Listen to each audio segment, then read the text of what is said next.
I am currently sitting in front of a computer, scared witless. Any moment now, I am going to be killed. Today, a friend of mine told me a story. His aunt had taken care of him since he was a small boy, and she told him last night about how his parents died. He did a very fair imitation of her, and I know them both pretty well.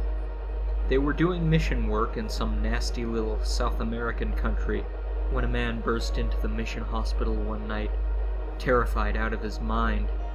He told them that his sister had been killed by a Muerta Blanca, and that he was certain that it was coming for him next.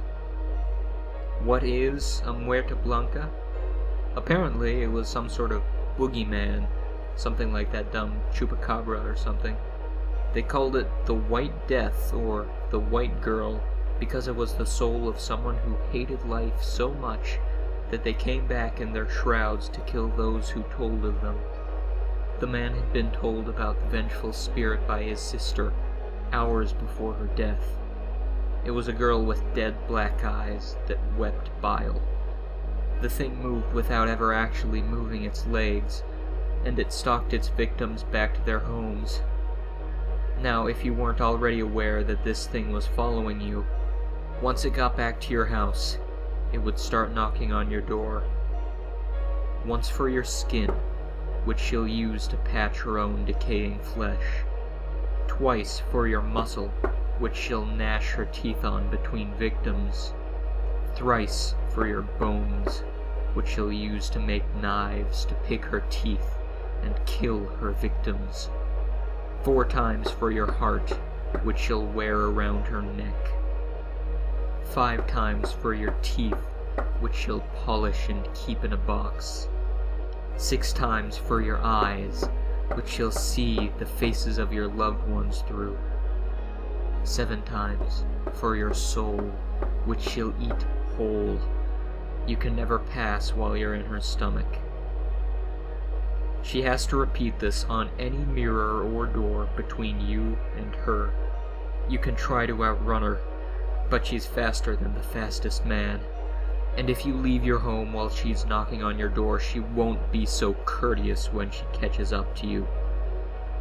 Now, the man was so certain that this thing had killed his sister that he had tried to tell the police, but they would not listen. Next, he had tried to tell his priest, but the priest turned him away when he saw the thing was following him now. Oh, that's right, I forgot about that. It can only get you if you tell someone else about it, or if you saw it kill someone else. The man, after finishing his tale, stole a car from the mission and was never seen again. Apparently his mother and father had immediately called his aunt about this when it happened. They were found the next morning, skinned and dismembered. Their bodies were covered in tiny, childlike handprints. His aunt was really drunk the night before, and had told him about that. He told me this story early in the morning today at school, before the cops arrived. His aunt had been murdered that night. I called him later that day, and he told me that he was being chased by someone, and that they were now knocking on the door. I told him to stop shitting me. He held the phone away from his face for a minute, and I could hear slow, deliberate knocking. A moment later, I heard the door rip from its hinges, and the dying screams of my friend.